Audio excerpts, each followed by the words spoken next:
Welcome to Shakespeare the Sonnets, and today we'll be doing sonnet number 143.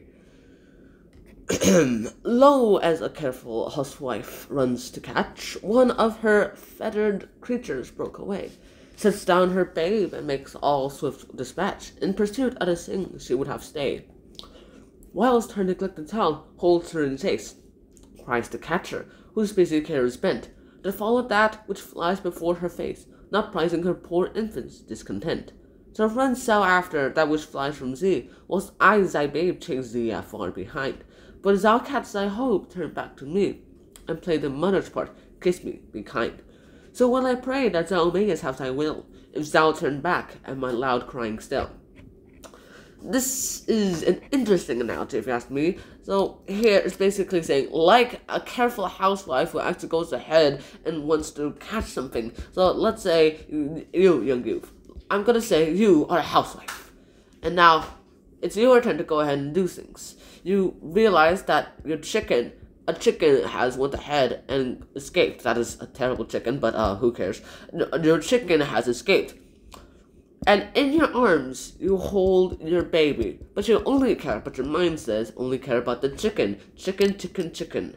And so you go ahead and you put me down, put the baby down. By the way, the baby is an analogy of William Shakespeare. And then you go ahead and run after the chicken. Because, well, you only care about the chicken, and you forget about the baby. Well, the baby goes ahead and chases after you because he wants his mama. So basically saying, this young youth, you are neglecting me just because you have some sort of dream or aspiration, some sort of other person that you would rather have than, well, basically me. So what I would like to do is, once you catch the chicken, which is inevitable, you go ahead and you look down at me. You look down and back at me, and just go ahead, at least pretend that you're being motherly towards me as well, too. So, what does each line mean? Lo is a careful housewife. Actually, housewife. This can actually be rewritten as housewife, so that's great. Lo is like, and this just immediately makes the first line a bit more clear. One of her feathered creatures broke away. The feathered creature, we'll just call it a chicken. It's one of the chickens, because those are the only feathered creatures that can actually run away on a farm. I'm assuming this is a farm. Sets down her babe and makes all swift dispatch. Now it's kind of obvious that that's the line that goes ahead and says, I set down my baby, and then I go ahead and run after the chicken. Well, unless you are stupid with English, you will probably understand that. In pursuit of the things you would have stay. This one's a little bit harder, but not understandable. It's not easily misunderstood. It basically means I go ahead and start chasing this chicken, which I do not want to get out of the coop. And so with all that, you get a good idea of what's happening.